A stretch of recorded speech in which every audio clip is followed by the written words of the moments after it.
Hello बच्चों, my self Siddharth Srivastava, your physics teacher. और आप सभी लोगों का बहुत बहुत वेलकम है हमारे चैनल MKS ट्यूटोरियल्स में। इलेक्ट्रोस्टैटिक सीरीज़ का आज ये फर्स्ट वीडियो है और आज इस वीडियो में हम लोग जानेंगे चार्ज क्या होता है, चार्ज की क्या प्रॉपर्टीज़ होती हैं, एंड फिर हम लोग बात करेंगे कूलॉम्स लॉ के बारे में, और फाइनली हम लोग सीखेंगे principal of superposition of forces. तो बहुत मज़ा आएगा। तो विदाउट वेस्टिंग टाइम जल्दी से वीडियो को स्टार्ट करते हैं।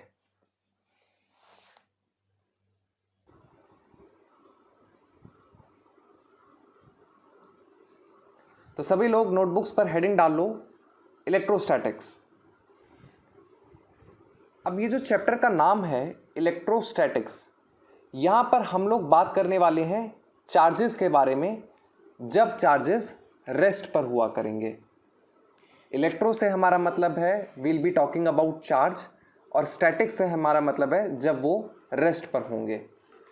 तो इस कंडीशन में जब हम लोग चार्जेस का एनालिसिस कर रहे होंगे तो इसको हम लोग बोलेंगे इलेक्ट्रोस्टैटिक्स। तो before starting with the chapter, सबसे पहले हम लोगों को ये जान लेना चाहिए कि जो चार्ज है उसका क्या मतलब होता है। जैसे हम लोगों ने पढ़ा था मास जो है वो किसी भी बॉडी की एक इनहेरेंट प्रॉपर्टी होती है, ठीक है ना, एक इंट्रिंसिक प्रॉपर्टी होती है, कोई भी मैटर है। ठीक उसी तरीके से जो चार्ज है वो भी मैटर की एक इंट्रिंसिक प्रॉपर्टी होती है। जैसे मास बॉडी की एक इंट्रिंसिक प्रॉपर्टी होती है, उसी तरीके से चार्ज भी एक बॉडी की इंट्रिंसिक प्रॉपर्टी होती है, जिसके होने के कारण से एक चार्ज बॉडी एक दूसरी चार्ज बॉडी को अट्रैक्ट या रिपेल करती है। ठीक है, तो कोई आपसे पूछता है कि चार्ज क्या होता है, तो आप उसको सिंपली ये कहोगे कि चार्ज जो है वो किसी भी बॉडी की एक इंट्रिंसिक प्रॉपर्टी है, जिसके होने के कारण से एक चार्ज बॉडी दूसरी चार्ज बॉडी को अट्रैक्ट या रिपेल करती है। ठीक है, तो इसको नोटबुक्स में लिख भी लो, मैं डिक्टेट कर देता हूँ। Charge is an intrinsic property of matter. Charge is an intrinsic property of matter by virtue of which one charged body can attract or repel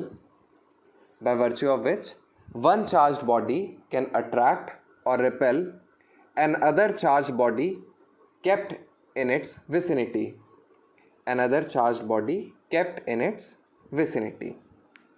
ठीक है, तो ये तो बात हुई कि चार्ज क्या होता है। अब चार्ज की कुछ प्रॉपर्टीज होती हैं, ठीक है, there are certain properties of charge. तो एक एक करके उन सारी प्रॉपर्टीज के बारे में भी डिस्कस कर लेते हैं हम लोग। तो चार्ज की जो सबसे पहली प्रॉपर्टी है that is charge is invariant. Now what do we mean by charge is invariant?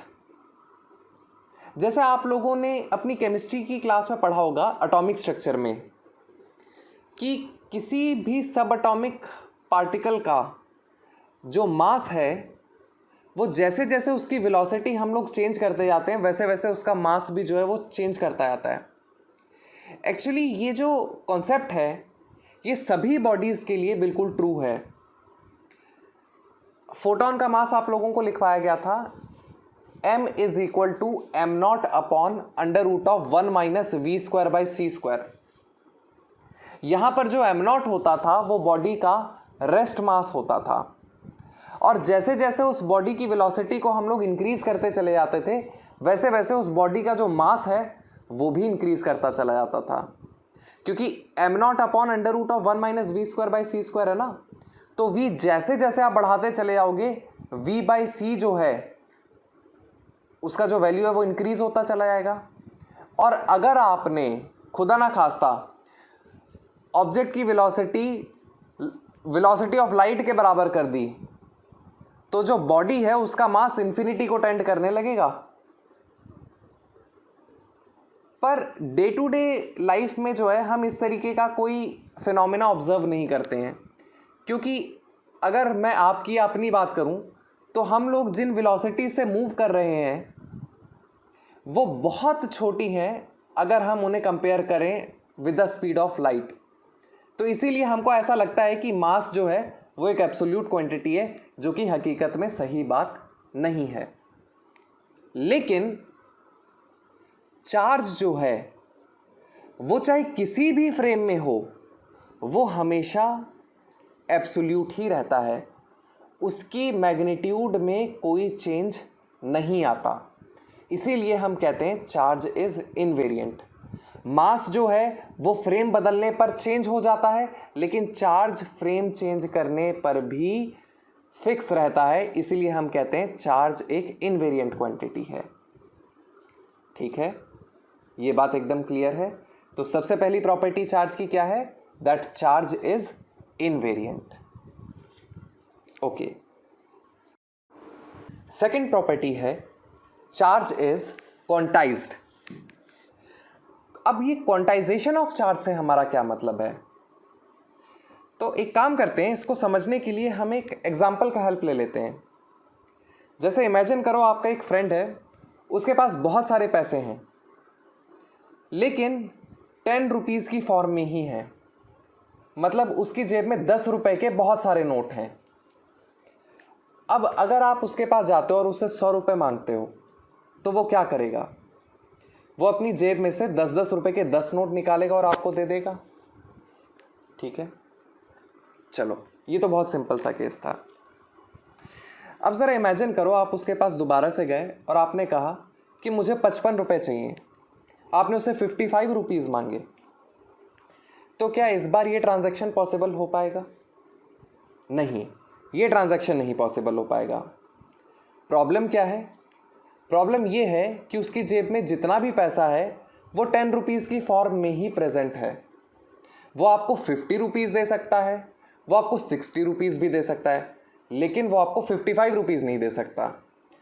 तो हम ये कहेंगे कि उसके पास जो भी मनी प्रेजेंट है, जो भी पैसा उसके पास प्रेजेंट है, वो 10 रुपीज़ की फॉर्म में क्वांटाइज्ड है। ठीक यही कंसेप्ट एप्लीकेबल है चार्ज के लिए भी। ठीक है, क्वांटाइजेशन का मतलब समझ में आया? मतलब किसी भी क्वांटिटी का एक डिस्क्रीट फॉर्म में प्रेजेंट होना, इसे हम कहते हैं उस क्वांटिटी का क्वांटाइज होना। जैसे यहाँ पर हम लोग पैसों की बात कर रहे थे, उसके पास जो पैसे थे वो 10 रुपीज़ की फॉर्म में क्वांटाइज थे। वो जो भी ट्रांजैक्शन कर सकता था 10 रुपीज़ के मल्टीपल में ही कर सकता था। ठीक है, यही कंसेप्ट जो है वो चार्ज के लिए भी वैलिड है। चार्ज का भी एक बॉडी से दूसरी बॉडी में कॉन्टिन्यूअस ट्रांसमिशन पॉसिबल नहीं होता है।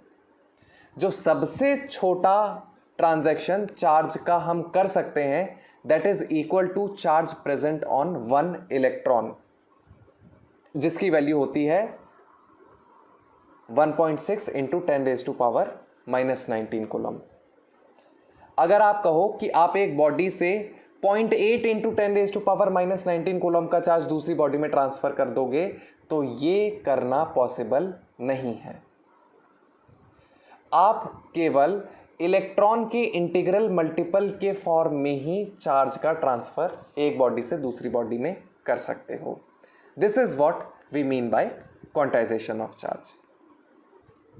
Then next property is charge is conserved. Charge is conserved से हमारा ये मतलब है कि हमारे इस यूनिवर्स में जो नेट चार्ज है वो ना तो क्रिएट करा जा सकता है, ना डिस्ट्रॉय किया जा सकता है। सिर्फ और सिर्फ हम चार्ज को एक बॉडी से दूसरी बॉडी में ट्रांसफर कर सकते हैं। चार्ज को हम लोग जनरेट नहीं कर सकते, ना हम लोग डिस्ट्रॉय कर सकते हैं। That is what we mean by conservation of charge.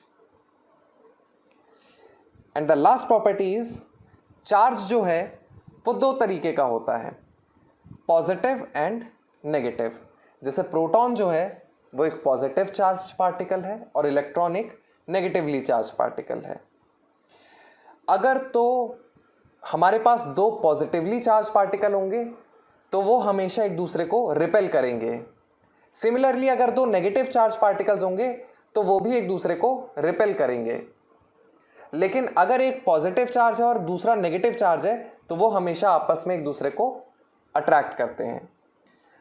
In short, अगर लाइक चार्जेस होंगे तो रिपल्शन होगा और अगर अनलाइक चार्जेस होंगे तो वो दोनों एक दूसरे को अट्रैक्ट करेंगे। ठीक है, तो वीडियो को पॉज करके जल्दी से इतना नोट डाउन कर लो, फिर आगे बढ़ते हैं।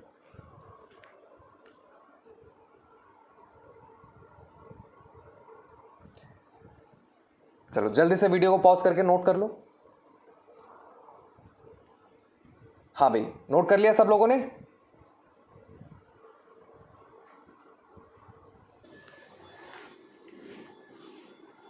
ओके, तो अब नेक्स्ट टॉपिक हम लोगों को देखना है कूलम्ब्स लॉ। तो सभी लोग अपनी नोटबुक्स पर हेडिंग डाल लो, कूलम्ब्स लॉ। अब ये कूलम्ब्स लॉ में होता क्या है, देखो सपोज हमको दो चार्जेस दिए हुए हैं Q1 और Q2 और इन दोनों चार्जेस के बीच का सेपरेशन हमको बता दिया R है। अब देखो यहां पर दो केसेस हो सकते हैं, या तो ये दोनों ही चार्जेस जो हैं वो अनलाइक हों, मतलब इनमें से एक चार्ज पॉजिटिव है दूसरा चार्ज नेगेटिव है, तब क्या होगा, दोनों ही चार्जेस एक दूसरे को अट्रैक्ट करेंगे और कुछ इस तरीके से फोर्सेस लगाएंगे जैसा कि अभी हमें दिखाई दे रहा है। एक पॉसिबिलिटी तो ये है, या फिर ये दोनों ही चार्जेस जो हैं वो सेम नेचर के हो सकते हैं, मतलब दोनों ही चार्जेस या तो पॉजिटिव हो जाए या फिर दोनों ही चार्जेस नेगेटिव हो जाए। उस केस में क्या होगा, दोनों ही चार्जेस अब की बार एक दूसरे को रिपेल करेंगे। अब देखो यहां पर समझने वाली बात यह है कि चाहे दोनों एक दूसरे को अट्रैक्ट करें या रिपेल करें, दोनों एक दूसरे के ऊपर जो फोर्स लगा रहे हैं वो हमेशा ही दोनों चार्जेस को ज्वाइन करने वाली लाइन के अलोंग रहता है। जैसे यहां रिपल्शन में आप देख रहे हो, और ठीक वैसे ही अट्रैक्शन वाले केस में था, चाहे अट्रैक्शन हो चाहे रिपल्शन हो, हमेशा ही दोनों जो एक दूसरे पर फोर्स लगा रहे होंगे वो दोनों को ज्वाइन करने वाली लाइन के अलोंग होगा। खैर, ये तो बात हुई कि फोर्सेस का डायरेक्शन कैसे चेक किया जाता है। अब नेक्स्ट क्वेश्चन ये आता है कि जो भी फोर्स एक दूसरे पर एक्सर्ट कर रहे हैं उसका मैग्नीट्यूड क्या होता है। तो उसके लिए हम लोग यूज करते हैं कूलम्ब्स लॉ। कूलम्ब्स लॉ ये कहता है कि दोनों चार्जेस जो एक दूसरे के ऊपर फोर्स लगाते हैं उस फोर्स का जो मैग्नीट्यूड है F, वो डायरेक्टली प्रोपोर्शनल होता है Q1 के, F डायरेक्टली प्रोपोर्शनल होता है Q2 के, और F इन्वर्सली प्रोपोर्शनल होता है दोनों के बीच की डिस्टेंस के स्क्वायर के। तो अगर मैं इन तीनों कंडीशंस को ट्रू मान लूं तो मैं ये कह सकता हूं कि जो F है वो प्रोपोर्शनल है Q1 Q2 upon R square के। अब यही एक्सप्रेशन को मैं ऐसे लिख सकता हूं, F इज इक्वल टू, अब प्रोपोर्शनैलिटी हटाएंगे तो प्रोपोर्शनैलिटी कांस्टेंट आएगा, तो F is equal to K Q1 Q2 upon R square. So this is the force exerted by the charged particles upon each other। अब ये फोर्स अट्रैक्टिव भी हो सकता है, रिपल्सिव भी हो सकता है, डिपेंडिंग अपॉन कि चार्जेस का कैसा नेचर है, लेकिन जो भी होगा फोर्स का magnitude K Q1 Q2 upon R square के जैसा होगा। अच्छा, अब यहां पर ये जो प्रोपोर्शनैलिटी कांस्टेंट K है, ये जो K है इसको हम लोग लिखते हैं 1/4 पाई एप्सिलॉन नॉट। अब यहां पर ये जो एप्सिलॉन नॉट है इसे हम लोग कहते हैं परमिटिविटी ऑफ फ्री स्पेस, और इसका वैल्यू होता है 8.85 इंटू 10⁻⁻12। तो अगर मैं इस पूरे एक्सप्रेशन को सॉल्व करूं तो ये जो कांस्टेंट K है इसका वैल्यू निकल करके आता है 9 इंटू 10⁻9। अब यहां पर आप लोगों को एक बात ध्यान ये रखनी है कि ये जो कांस्टेंट है इसका वैल्यू 9 इंटू 10⁻9 केवल तभी होगा जब हमारे जो चार्जेस हैं वो या तो वैक्यूम में हो या फिर एयर में हो। ये कांस्टेंट ऑफ प्रोपोर्शनैलिटी जो है वो अलग अलग मीडियम के लिए अलग अलग होता है। एयर के लिए इसकी वैल्यू 9 इंटू 10⁻9 होती है। असल में होता क्या है कि ये जो K है ये परमिटिविटी पर डिपेंड करता है, और परमिटिविटी हर एक मीडियम की अलग अलग होती है, जिसकी वजह से के का वैल्यू भी अलग अलग होता है। खैर, इसको हम लोग डिटेल में डिस्कस करेंगे जब मैं आप लोगों को परमिटिविटी के बारे में पढ़ाऊंगा। तो परमिटिविटी के ऊपर, परमिटिविटी टॉपिक पर मैं अलग से एक वीडियो बनाऊंगा, तो उसमें हम लोग इसका एक डिटेल डिस्कशन कर लेंगे। अभी के लिए हम लोग जितने भी केसेस डिस्कस करेंगे उसमें हम लोग ये मान करके चलेंगे कि हमारे चार्जेस या तो एयर में है या फिर वैक्यूम में है। केवल उन्हीं केसेस के लिए हम लोग जो है सारा एनालिसिस कैरी आउट करेंगे। ठीक है, तो वीडियो को पॉज करके पहले इतना नोट कर लो, फिर आगे बढ़ते हैं।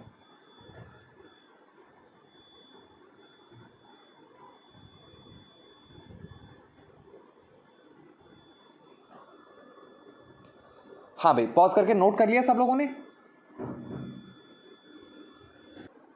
ओके, तो अब इस पर बेस्ड कुछ एग्जांपल्स हम लोग ट्राई करके देखते हैं।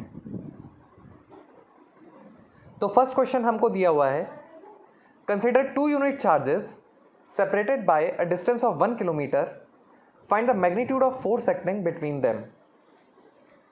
अच्छा, तो लेट अस से जो हमारा पहला चार्ज है Q1 that is equal to 1 coulomb, और जो दूसरा चार्ज है Q2 वो भी हमको कितना दिया हुआ है, 1 कूलम।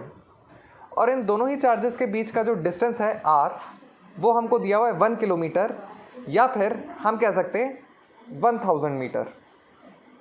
अब जो भी इन दोनों के ऊपर फोर्स लग रहा होगा एक दूसरे की वजह से, वो बराबर हो जाएगा K Q1 Q2 upon R²।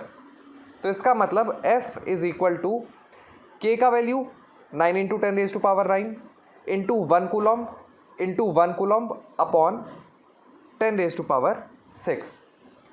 तो अब जैसे ही मैं इस सारे एक्सप्रेशन को सॉल्व करूंगा तो अब मैं लिख सकता हूं F is equal to 9000 newton. So this is the final answer. ठीक है, तो वीडियो को पॉज करके इसको नोट कर लीजिए।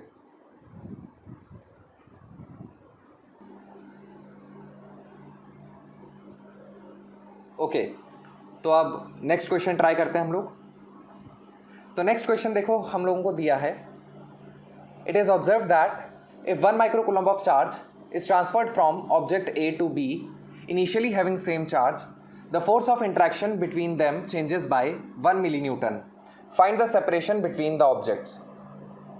तो मैं सजेस्ट करूंगा कि पहले वीडियो को पॉज करके क्वेश्चन को खुद से ट्राई करो और उसके बाद फिर मैं सॉल्व करूंगा। तो जल्दी से वीडियो को पॉज करो और खुद से सॉल्व करो क्वेश्चन को। हाँ भाई, तो पॉज करके सॉल्व कर लिया? ठीक है, तो फिर अब मैं क्वेश्चन को सॉल्व करता हूं। चलो आओ देखें क्वेश्चन में क्या दिया था। देखो यहां जो ये क्वेश्चन है इसमें हमको ये बताया कि शुरुआत में 2 ऑब्जेक्ट्स थे A और B, और दोनों पर ही सेम चार्ज था इनिशियली। फिर हमने क्या करा, 1 माइक्रोकूलम का चार्ज एक ऑब्जेक्ट से निकाल करके दूसरे ऑब्जेक्ट में ट्रांसफ़र कर दिया, और ऐसा करने के बाद जो दोनों ऑब्जेक्ट्स के बीच में फोर्स लग रहा था वो 1 मिली न्यूटन से चेंज हो गया। तो भाई ये पता करके बताओ कि दोनों ऑब्जेक्ट्स के बीच में डिस्टेंस कितना था। तो सबसे पहला काम हम ये करते हैं कि जो जो इन्फॉर्मेशन हमको क्वेश्चन में गिवन है वो एक एक करके सारी नोट डाउन कर लेते हैं। तो देखो, जो A वाली बॉडी है उसके ऊपर मैंने मान लिया शुरुआत में Q माइक्रोकूलम का चार्ज था। सिमिलरली जो B वाली बॉडी है उस पर भी Q माइक्रोकूलम्स का चार्ज हो जाएगा। अब मैं अज्यूम कर लेता हूं कि A और B दोनों के बीच में इनिशियली जो सेपरेशन थी वो R थी। तो इसका मतलब इस वक्त दोनों बॉडीज जो एक दूसरे पर फोर्स लगा रही होंगी वो बराबर हो जाएगा F is equal to KQQ upon R²। ठीक है, ये तो शुरुआत वाली सिचुएशन हो गई। अब हम क्या करते हैं, कुछ delta Q amount of charge A में से निकाल करके B में ट्रांसफ़र कर देते हैं। तो जो डेल्टा Q चार्ज हम लोग ट्रांसफ़र कर रहे हैं उसकी वैल्यू हम लोगों को गिवन है 1 माइक्रोकूलम। तो नया वाला केस में जो A वाली बॉडी है उसके ऊपर अब कितना चार्ज हो जाएगा, Q माइनस 1 माइक्रोकूलम, और जो B वाली बॉडी है उसके ऊपर अब कितना चार्ज हो जाएगा, Q प्लस 1 माइक्रोकूलम। तो अब नए केस में A और B के बीच में जो फोर्स एक्ट कर रहा होगा लेट अस से वो F डैश है।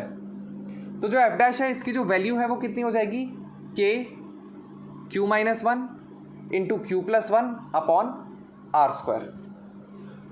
तो I can write F dash is equal to, अब देखो इस इक्वेशन को मैं रीअरेंज कर सकता हूँ। देखो q minus one into Q plus one, ये तो a minus B into A plus B लिखा हुआ है, तो इसको तो मैं A square minus B square लिख सकता हूँ। तो I can say F dash is equal to k into Q square minus one square upon R square. Perfect. अच्छा, अब पुराने वाले केस में जो फोर्स लग रहा था वो था K Q square upon R square. नए वाले केस में जो फोर्स लग रहा है वो है K into Q square minus one square upon R square. तो जो डिफरेंस आ गया फोर्स में डेल्टा एफ, वो कितना हो गया? पुराना वाला फोर्स माइनस नया वाला फोर्स। और हमको क्वेश्चन में गिवन है ये जो डिफरेंस है वो कितना दिया हुआ है? 1 मिली न्यूटन। तो इसका मतलब I can write delta F is equal to पुराना वाला force K Q square upon R square minus जो नए वाली सिचुएशन में फोर्स लग रहा है K Q square minus one square upon R square.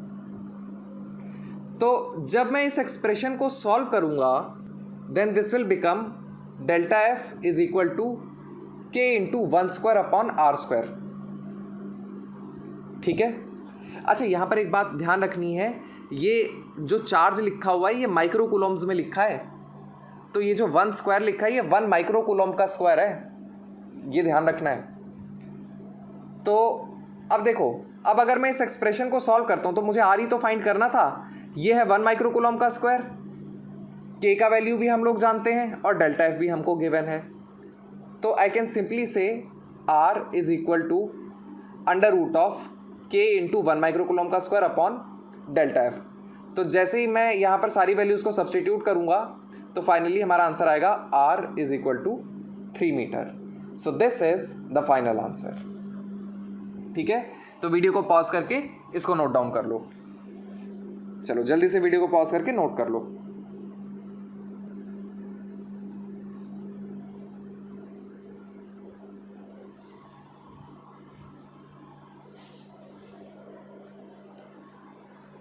हाँ भाई, तो पॉज करके नोट कर लिया सबने? तो चलो आओ नेक्स्ट क्वेश्चन देखते हैं। अच्छा, अब देखो नेक्स्ट क्वेश्चन में हम लोगों को कहा है calculate the angle made by the thread with the vertical for the figure given below. The mass of each ball is m and the balls are in equilibrium. तो वीडियो को pause करो और क्वेश्चन को खुद से solve करो पहले। चलो जल्दी से वीडियो को पॉज करो और पहले खुद से ट्राई करो।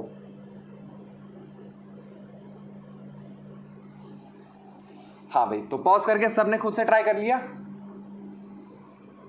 ठीक है, तो अब क्वेश्चन को फिर मैं सॉल्व कर रहा हूं।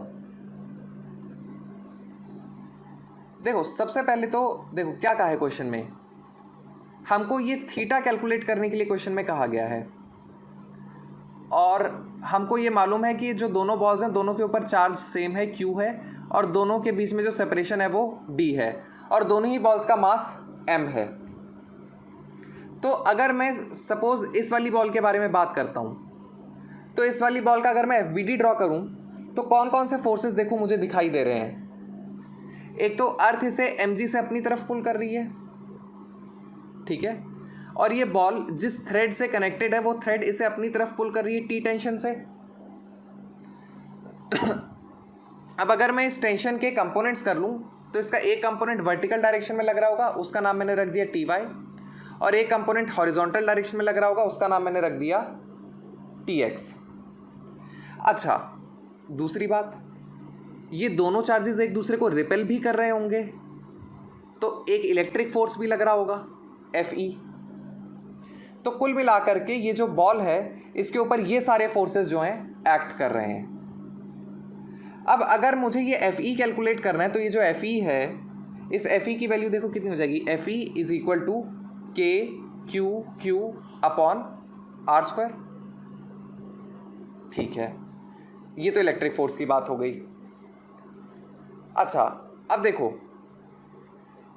अगर मैं कहता हूं ये एंगल थीटा है तो सिमिलरली ये वाला एंगल भी थीटा हो जाना चाहिए।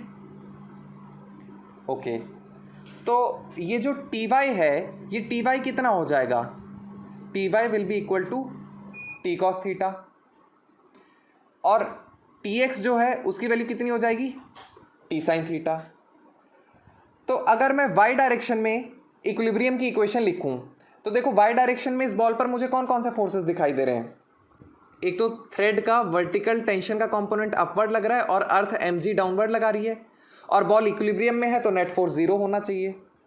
तो हम कह सकते हैं टी कॉस थीटा बराबर हो जाना चाहिए mg के, और इसको हम लोगों ने बोल दिया इक्वेशन नंबर 1।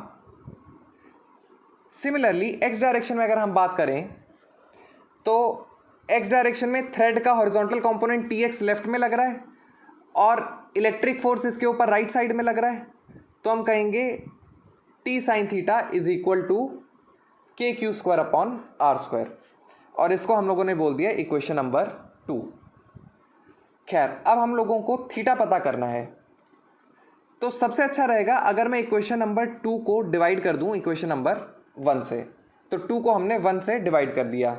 ऐसा करने से क्या होगा, ये T sine theta upon T cos theta ये बन जाएगा tan theta is equal to, right hand side पर देखो क्या हो गया, K Q square upon R square upon M G, तो ये क्या बन गया, K Q square upon M G R square. So I can say theta is equal to tan inverse of kq square upon mg r square. So this should be the final answer. ठीक है, I hope बात समझ में आ गई है। तो video को pause करके जल्दी से इसको नोट डाउन कर लो।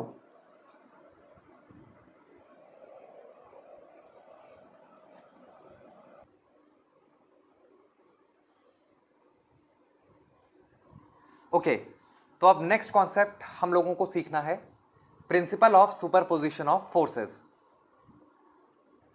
तो नोटबुक्स पर आप हेडिंग डाल लो, principle of superposition of forces. अब ये कॉन्सेप्ट क्या कहता है, अब इसको समझने की कोशिश करते हैं। जैसे सपोज हमारे पास एक चार्ज है Q और उसके सराउंडिंग में कई सारे और चार्जेस भी प्रेजेंट हैं, जैसे Q1, Q2, Q3, ऐसे और कई सारे चार्जेस हैं जो सराउंडिंग में प्रेजेंट हैं। अब होगा क्या कि हर एक चार्ज अलग अलग से जो है Q के ऊपर कुछ ना कुछ फोर्स लगा रहा होगा। तो ये जो Q चार्ज है ये कितना नेट फोर्स एक्सपीरियंस कर रहा होगा ये मैं कैलकुलेट करना चाहता हूं। तो ये जो कॉन्सेप्ट है सुपरपोजिशन ऑफ फोर्सेस का वो ये कहता है कि आप हर एक चार्ज की वजह से Q के ऊपर अलग अलग से फोर्स कैलकुलेट कर लो, ये मान करके कि बाकी सारे फोर्स चार्जेस एब्सेंट हैं, और फिर जो भी नेट फोर्स आ रहा होगा सबका वेक्टर सम करके वही Q पर लगने वाला रिजल्टेंट फोर्स होगा। कहने का मतलब ये है कि जो Q1 है, लेट अस से ये Q से R1 डिस्टेंस पर है और सिर्फ इस Q1 की वजह से Q पर जो फोर्स लग रहा है वो F1 है। ठीक वैसे ही अगर मैं सिर्फ Q2 की बात करूं तो Q2 की Q से डिस्टेंस R2 है और सिर्फ Q2 की वजह से जो Q पर फोर्स लग रहा है वो F2 है। अगर बात की जाए Q3 की तो Q3 की Q से डिस्टेंस R3 है और सिर्फ Q3 की वजह से Q पर जो फोर्स लग रहा है वो F3 है। तो मैंने क्या करा, बारी बारी से Q1 की वजह से, Q2 की वजह से, Q3 की वजह से, सबकी वजह से अलग अलग फोर्सेस मैंने Q के ऊपर कैलकुलेट कर लिए। अब Q पर जो रिजल्टेंट फोर्स लग रहा होगा वो इन सभी अलग अलग से जो मैंने फोर्सेस कैलकुलेट करे हैं उनका वेक्टर सम होगा, and this is the principle of superposition of forces. The resultant force F resultant is equal to F1 vector जो कि Q1 की वजह से सिर्फ लग रहा था, प्लस F2 वेक्टर जो फोर्स सिर्फ Q2 की वजह से लग रहा था, प्लस F3 वेक्टर जो फोर्स सिर्फ Q3 की वजह से लग रहा था। इन सब का जो सम होगा वो जो है Q पर लगने वाला रिजल्टेंट फोर्स होगा। यही principal of superposition of forces कहलाता है। ठीक है, तो वीडियो को पॉज करके इतना नोट कर लो, फिर मैं आगे डिक्टेट कर देता हूं।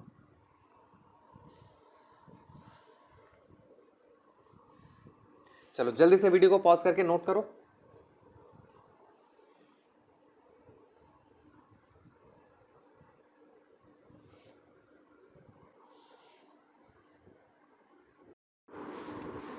अच्छा, अब लिखो, principal of superposition of forces states that principle of superposition of forces states that the net force acting on charge q, the net force acting on charge q due to the remaining charges present in space, due to the remaining charges present in space is the vector sum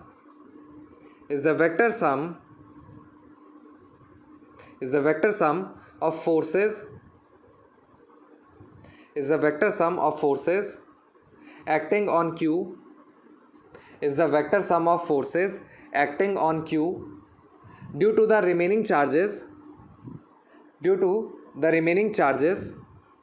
taken one at a time.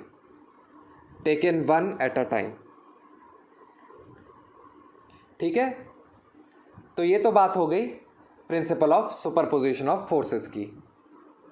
ठीक है, ये तो बस हम लोगों ने concept समझ लिया। अब क्लियरिटी डेवलप होगी जब हम इसके ऊपर क्वेश्चन सॉल्व करेंगे। तो चलो आओ अब इसके ऊपर हम लोग क्वेश्चंस देखते हैं। ओके, तो क्वेश्चन हमको गिवन है, find net force on charge q in each case.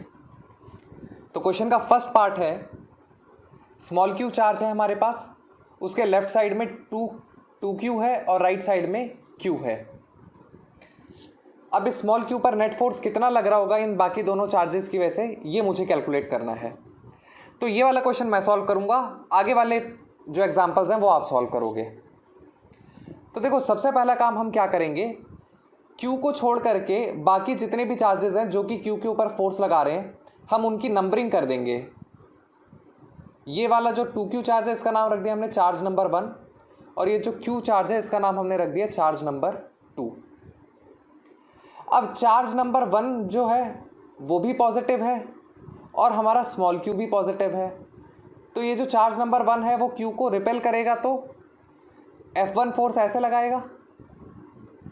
ठीक वैसे ही ये वाला जो चार्ज Q है और ये वाला जो चार्ज Q है, ये भी दोनों पॉजिटिव हैं। तो जब सेकंड वाला चार्ज स्मॉल q को रिपेल करेगा तो इस पर इस तरीके से F2 फोर्स लगाएगा। तो स्मॉल q पर बाकी दोनों चार्जेस की वजह से जो फोर्सेस लग रहे हैं वो मैंने अलग अलग से ड्रॉ कर दिए। अब अगर मैं सिर्फ F1 लिखूं तो F1 की वैल्यू कितनी हो जाएगी, K 2q q upon R square. ठीक वैसे ही अगर मैं F2 लिखूं तो F2 हो जाएगा K q upon R square. अब जो नेट फोर्स लग रहा होगा F नेट, वो बराबर हो जाएगा F1 माइनस F2 के। So I can write F net is equal to K 2q upon R square minus K q upon R square. तो अब अगर मैं इसको सॉल्व करता हूं तो क्या बन जाएगा, F net is equal to K q upon R square. So this is the final answer. बस यही अप्रोच हमको फॉलो करनी है जब कभी भी हमको प्रिंसिपल ऑफ सुपरपोजिशन का कॉन्सेप्ट यूज करना है। ठीक है, तो वीडियो को पॉज करके इसको नोट कर लो।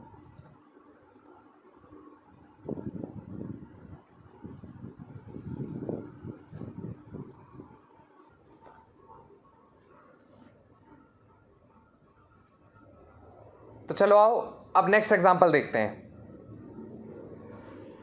अच्छा, अब देखो जो नेक्स्ट वाला एग्जांपल है, अब इस वाले एग्जांपल को मैं आपको सजेस्ट करूंगा कि आप लोग वीडियो को पॉज करो और इसको आप लोग पहले खुद से ट्राई करो।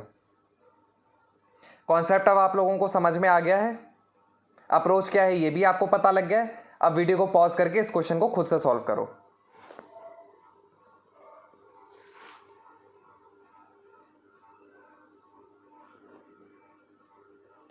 हाँ भाई, पॉज करके सॉल्व कर लिया। ठीक है, तो अब मैं सॉल्व कर रहा हूं इस क्वेश्चन को। चलो आओ देखें।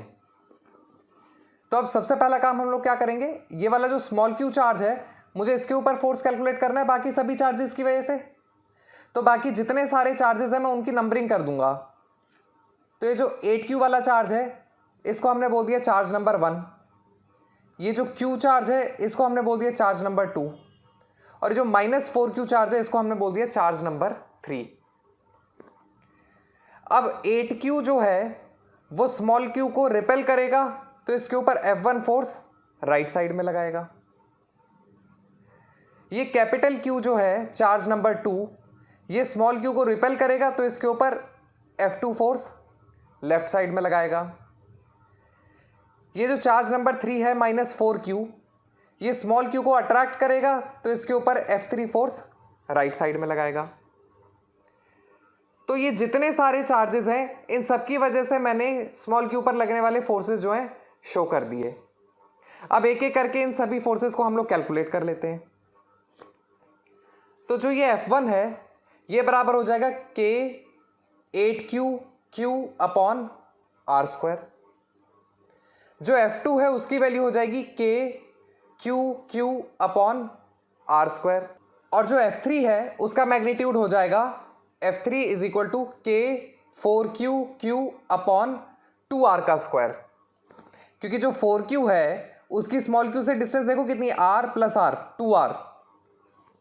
ठीक है, तो जो नेट फोर्स है वो बराबर हो जाएगा कितना, F1 plus F3 minus F2।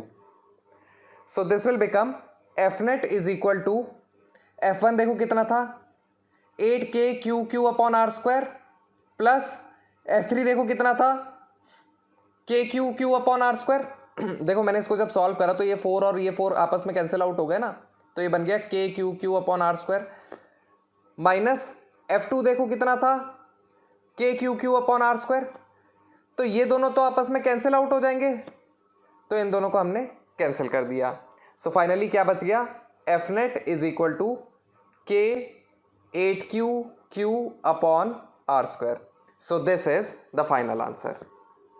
तो कोई हमसे पूछता स्मॉल q के ऊपर इन सभी चार्जेस की वजह से कितना फोर्स लग रहा है, तो हम कहते 8K अपॉन R² के जितना फोर्स लग रहा होगा। ठीक है, तो पॉज करके इसको भी नोट डाउन कर लो।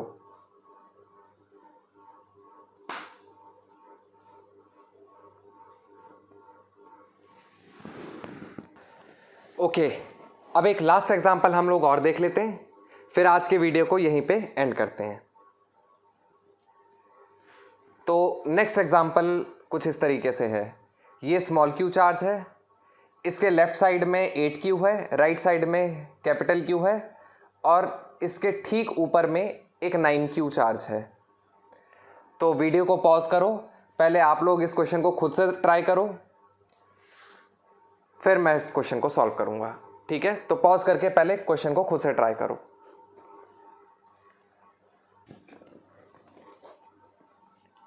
हाँ भाई, तो आई होप पॉज करके ट्राई कर लिया है।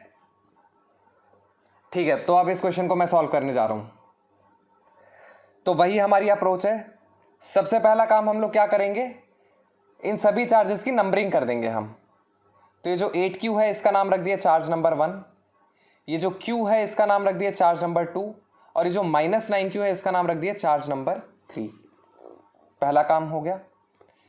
सेकेंड स्टेप में हम लोग क्या करते थे, ये 8Q जो है ये स्मॉल q को रिपेल करेगा, तो स्मॉल q के ऊपर राइट साइड में फोर्स लगाएगा F1। ये कैपिटल Q जो है ये भी स्मॉल q को रिपेल करेगा, तो ये स्मॉल q के ऊपर लेफ्ट साइड में फोर्स लगाएगा F2। और ये जो ऊपर में -9Q है ये स्मॉल q को अट्रैक्ट करेगा, तो अपनी तरफ इसके ऊपर फोर्स लगाएगा F3। तो ये बाकी के जितने भी चार्जेस स्मॉल q के ऊपर फोर्स लगा रहे हैं, मैंने वो सभी फोर्सेस जो हैं ड्रॉ करके दिखा दिए यहां पे। अब एक एक करके इन सभी फोर्सेस को हम लोग अलग अलग से कैलकुलेट कर लेते हैं। अच्छा, तो जो F1 है उसकी वैल्यू कितनी हो जाएगी, K 8Q अपॉन 2R²। जो F2 है उसकी वैल्यू हो जाएगी K Q अपॉन R², और जो F3 है उसकी वैल्यू हो जाएगी K 9Q अपॉन 3R²। ठीक है, अब देखो, अब x डायरेक्शन में दो दो फोर्सेस दिखाई दे रहे हैं, F1 और F2। कौन सा वाला फोर्स इनमें से बड़ा है? F1 बड़ा है, F2 छोटा है। तो x डायरेक्शन में नेट फोर्स कितना हो जाएगा? Fx which will be equal to F1 minus F2, जो कि कितना हो जाएगा? 2kq upon R square. भाई F1 को जब मैं सॉल्व करूंगा तो ऊपर ये 8 है, नीचे 4 है, तो ये सॉल्व करके 2 ही तो हो जाएगा न्यूमरेटर में। तो 2kq upon R square minus F2 देखो कितना है? kq upon R square. तो ये जो Fx है इसकी वैल्यू कितनी हो जाएगी? kq upon R square. ठीक है बात? ठीक वैसे ही जो Fy है वो कितना है? F3 के बराबर। भाई y डायरेक्शन में तो सिर्फ F3 ही है ना, और कोई फोर्स तो है नहीं। तो इसका मतलब जो Fy है वो कितना है? kq upon R square. भाई ये ऊपर 9, ये 3 का स्क्वायर 9 हो गया, तो 9 9 आपस में कैंसिल आउट हो गया, तो simply kq upon R square ही तो बच गया। अच्छा, तो इसका मतलब जो रिजल्टेंट फोर्स लग रहा होगा वो कितना हो जाएगा? अंडर रूट ऑफ Fx का स्क्वायर प्लस Fy का square. So I can say F net is equal to root 2 kq upon r square. So this is the final answer. तो I hope principal of superposition of forces अब हम लोगों को clear हो चुका होगा। ठीक है, तो वीडियो को आज हम लोग यहीं पर एंड करते हैं। So thank you for watching, have a nice day.